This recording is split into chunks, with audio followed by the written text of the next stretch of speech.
ulileta mashtaka 11. Vile unasimama huko leo, unaona aibu kidogo kwamba ulilete porojo mingi na mambo mingi. Kama ukiwa wakili hujafikiria vizuri, sababu watu wa Marsabit wananiuliza, hiyo mtu kweli ni wakili ama ni mtu amekombolewa kutoka huko? Hebu jibu hiyo swali tafadhali. And my question is, you said the deputy president is tribal because he spoke Kikuyu in Nairobi. Are you aware of Article 7 of the Constitution that says the state should promote local languages? Are you also aware of Article 27 that says no one should be discriminated on the language they speak? Are you also aware of Article 44 of the Constitution that says that every person has the right to use the language of their choice? But again, would you make the same complaint if we spoke in sign language? And the counsel is talking to the witness, and you can see he's actually answering the question. He's a junior colleague. He's engaged in extremely unethical behavior that should not be done in a small claims court. Forget about a country's Senate. You've seen it with your own eyes. Oh. But we have a problem with Vipingo Beach. Let me go to Vipingo Beach because you appear excited to go there. Who owns Vipingo Beach? Just answer my question. Who owns Vipingo Beach? I need to check my CR12s. Show us the volume that you're checking for us to look at together.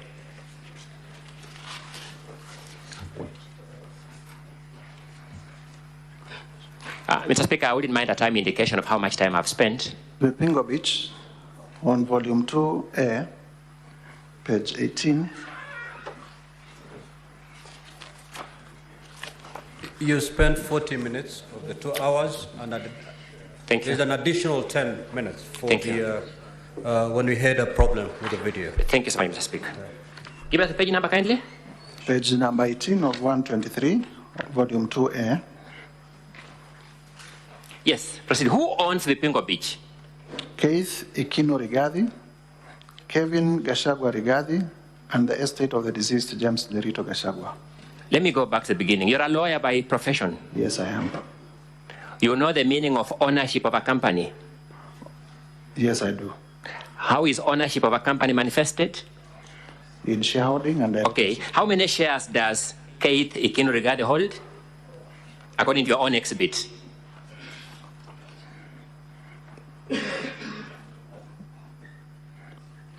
It may be getting hotter, but look at the document, compose yourself, and read. How many shares does Keith Ikino Rigathi hold according to your own document? They are not indicated. How many shares does Kevin Gachagua Rigathi hold according to your own exhibit? They are not indicated. What is the total number of shares in that company? 10,000. Who is indicated as owning all those 10,000 shares?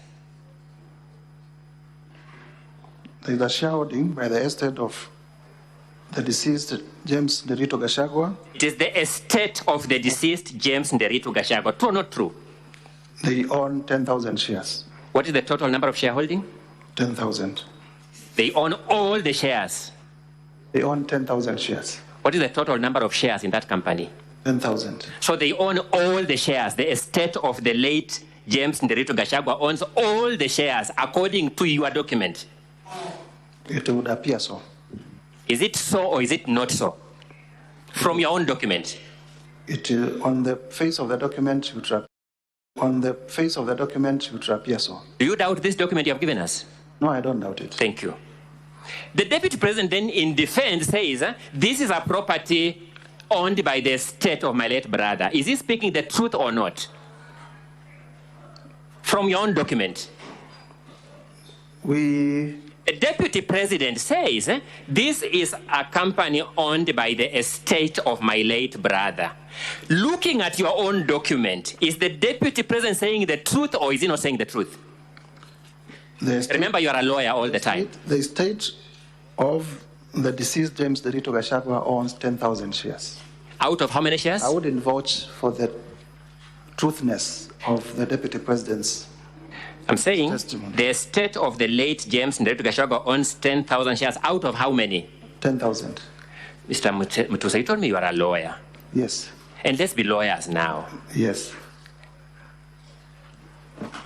When the deputy president therefore says this company is wholly owned by the estate of my deceased brother, is he speaking the truth or not according to your document? It's either yes or no. We make progress. We move, Honorable Mutuse. Yes. Thank you so much. You had begun by telling us you have a problem with this company. You have a problem with the estate of the deceased owner holding all the shares in the company. No, we do not have a problem with that. From your company law knowledge, do you know the role of directors in a company? Yes, I do. What directors play in a company?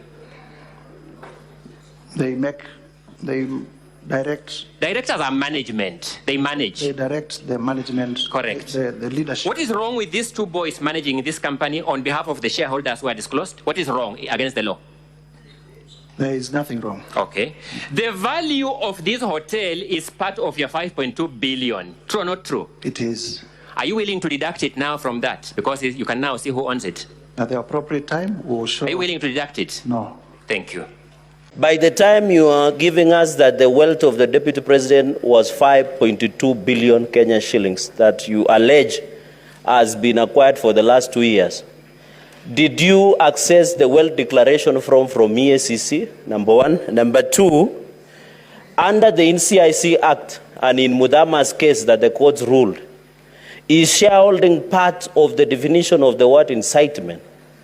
Number three, in the matter of Kilifi Malindi Road, do you have any evidence to prove whether it is a private or a public road? And if it is either private or public, can you table the evidence or before the House? Number four, clarification on the issue of Justice Esther Maina.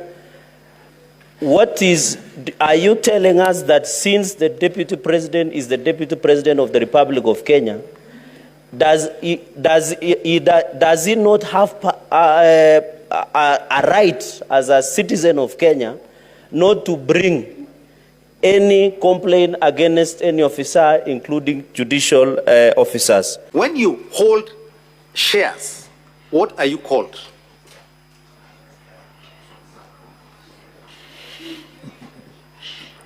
Okay. In a company, they are called shareholders. I do not know what they are called in a political party. I'm talking about English. When you hold shares, what are you called? Shareholder. Thank you very much. So ANC and Ford Kenya are 30% shareholders in Kenya Kwanza, correct or not? They are 30%. You have just told us when you hold shares, you're a shareholder. Please, Mr. Mutuse, do not fear. Speak the English. Okay, they are 30% shareholders. They are 30% shareholders? Yes. Thank you. And truly, your motion. I ask that question, Mr. Speaker, because on all accounts, the witness is unable to prove anything. But because my leader, Senator Governor James Orengo, opened this session with the verse from the Bible, I will also read one from the Bible. The book of Exodus, chapter 23, verse 1. You shall not spread a false report. You shall not join hands with a wicked man to be a malicious witness. That is the Bible. The Mutuse, I want to know from Mr. Mutuse, one,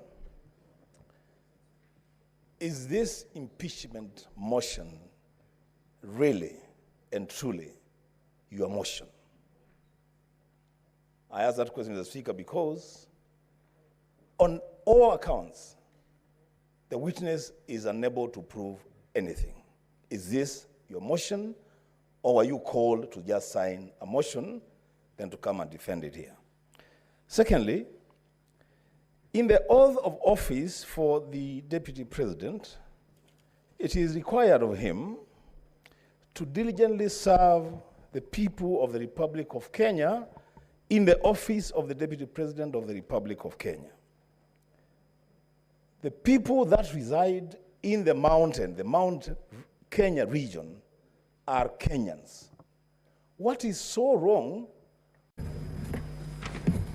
Well, on this accusation that you say that His Excellency Rigathi Gachagua acquired a dairy farm in Nyandarua County, whether there is any evidence in record that he has a dairy farm in Nyandarua, either the title number of the land or even the, a photograph. I've seen you put photograph of hotels, either a photograph of cows or whatever you'd have in record. Number two, I would also want to know from the Honorable Mutuse, on this matter that you say the people of Kenya feel that they have been left out, whether there is any evidence in record of people who have complained to the National Cohesion and Integration Commission complaining against the conduct of the Deputy President in as far as the issues that you've raised. Finally, there is one property of the estate of Didito Gachagua that is referred to as Kuruitu, and I think you have adduced the list of the directors. In your submissions, you said that the only one person who is an executor and is a beneficiary would be Deputy President Rigathi Gachagua. In that will, did you see that part of the people who are beneficiaries are the executors? So one of the three, or all the three executors are also beneficiaries. And in the regards to what you have adduced in the Kuruitu. Ladies and gentlemen, let me congratulate the Senate because they are not listening to propaganda and they are scrutinizing in order so that they can be able to get the real evidence. But ladies and gentlemen, do you think that the way they are scrutinizing the matter is the way they vote? Or maybe they will just scrutinize the issue, then they vote along the party lines? I don't know. Let's wait. You yourself, do you think that they are going to vote based on the evidence on the table, or they are going to vote based on the party lines?